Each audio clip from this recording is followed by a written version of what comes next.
gaua ospatzeko ditura. Sortu 2018an sortu zen, garai hartako emakumeen olatuarekin batera, ideia pixkat emakume plaza hartzekoa. Eta orduan bai 200 emakume elkartu ginen plazan,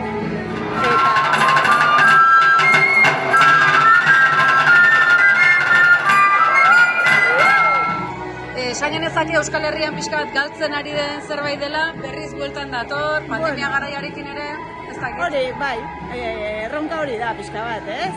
Solstizio egunean, plaza geure egitea, eta, aukera ematea jendeari parte hartzeko nahi duen bezala, eta proposamenak egiteko, eta pixka bat denen artean gozatzeko, eta egiteko nahi dugun erara.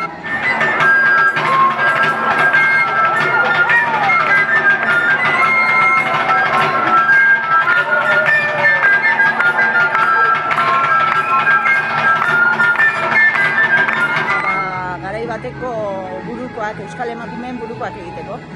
Eta 15-20 bat emakumeek izena eman genduen, dozena bat buruko egin ditugu, eta urten plazara aterako ditugu buruko horiek.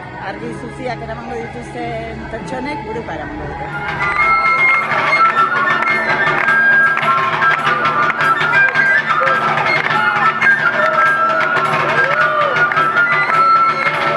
Ondo moldatzen dira denak, eta gustu ematen du halako parte hartzea ikustea, eta halako ondo pasatzeko eta komunitatea egiteko nahia eta gogoa.